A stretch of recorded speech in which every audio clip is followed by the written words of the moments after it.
Luis too much analyzes comics. I love that.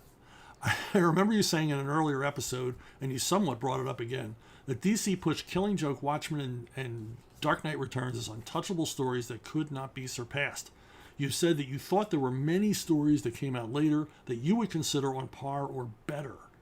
Could you tell us a few that you think qualify, yours included, if you don't feel too bad bragging? Thanks. I'm not going to brag. There's enough, without including my own work, which would be egotistical. The Nail is the first one that always comes to mind. It's by Alan Davis and Mark Farmer. Alan Davis wrote and drew this. Mark Farmer inked it. And it's a hell of a read. Now, is it groundbreaking? Does it deconstruct the characters? No. And that's what's good about it. It works within the framework of a classic Justice League of America story, and it just throws in everything. And Alan Davis's understanding of these characters and how to bring out their coolness factor in all of them, how to keep the story moving. There's humor, there's action, there's tons of continuity Easter eggs, and if you like these characters, you're going to love this interpretation of it. Now, why this book isn't always in print? Because it's practically a DC 101 for the classic iconic characters. This is the kind of book you would hand a kid who said, I like Batman, or I like Superman, or I might want to read a comic book. And you hand them this, they're going to be a DC fan for life, because this is such a good representation of the entire DC universe.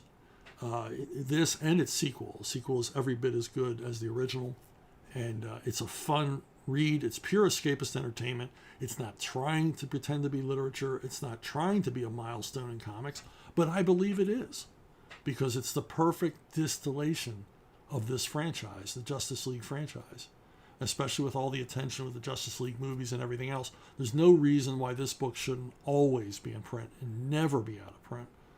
And moves us on to the next one. Superman the Dark Side was a miniseries, prestige miniseries, another one that should be in print more often, should see the light of day. It was written by John Francis Moore, who's a criminally underrated comic book writer. I never read a Moore story that didn't exceed my expectations.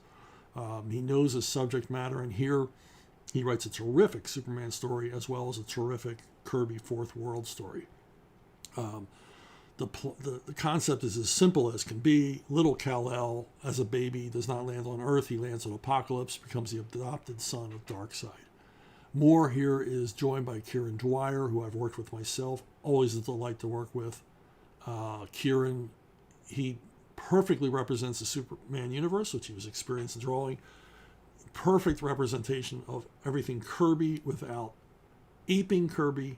It's his own interpretation, but very true to the original characterizations. And Hilary Barta, my buddy Hilary Barta, on the inks. Dwyer and Barta together, perfect marriage, especially on anything involving Kirby.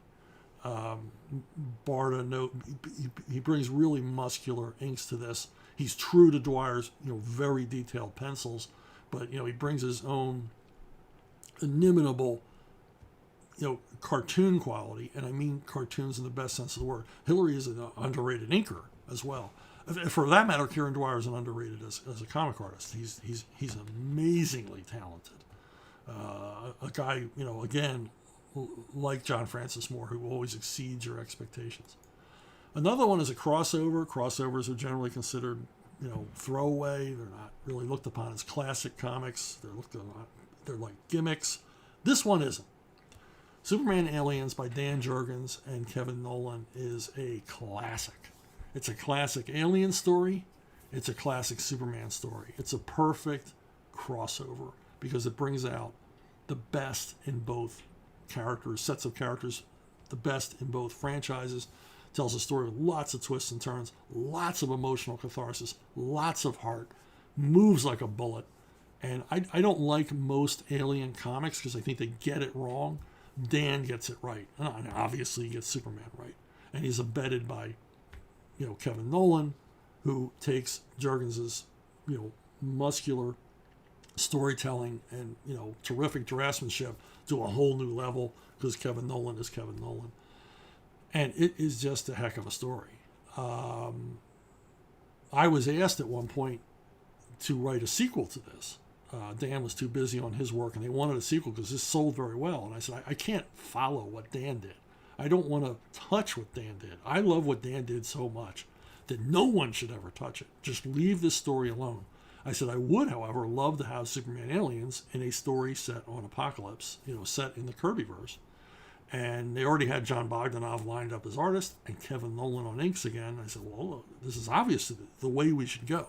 We should go with Bogdanov's complete immersion that he'd already done himself in the Kirbyverse, in the Fourth World, and just run with it. It was some of the most fun I've ever had working in comics was doing Superman Aliens 2.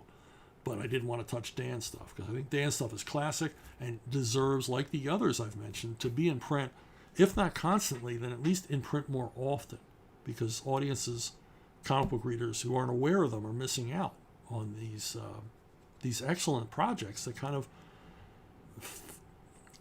exist in the shadow that DC created over all the work that came after Watchmen and Dark Knight Returns. Now another one, this is a single issue, but this is a classic. This is an issue that needs more attention. Kelly Puckett wrote this, another underrated writer who deserves a lot more attention.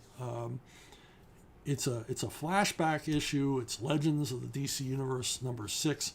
It's Dick Grayson's first time spent with Superman.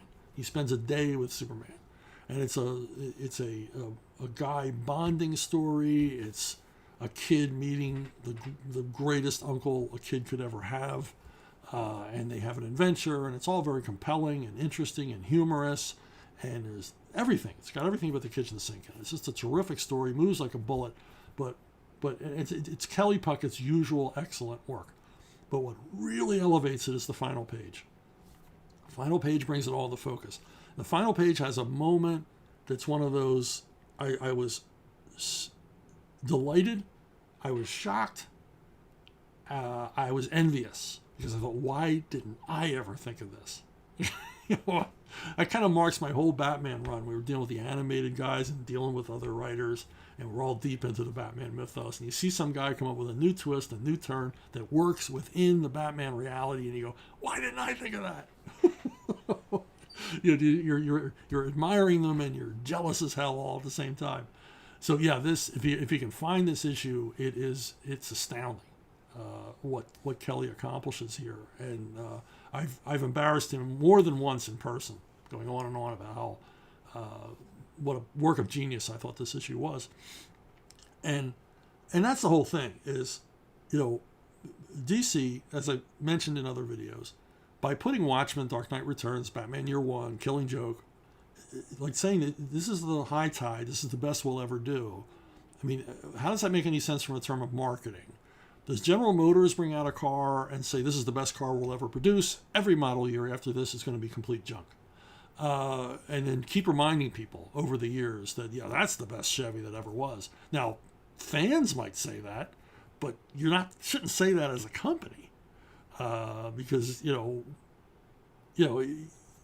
okay, you love the Watchmen, you might kind of, waste some time with this. And it was frustrating because I would deal with it in the offices, talking to marketing, and you get things like, well, this is no Dark Knight Returns, or this is no Watchmen. Well, you don't know that. And every one of the projects that I just listed is the equal in quality and craftsmanship and entertainment value of the books that DC Comics considers their high points. I think they're every bit as good, and I like them better because they're not dark and dismal and depressing. Do comics always have to make us feel bad?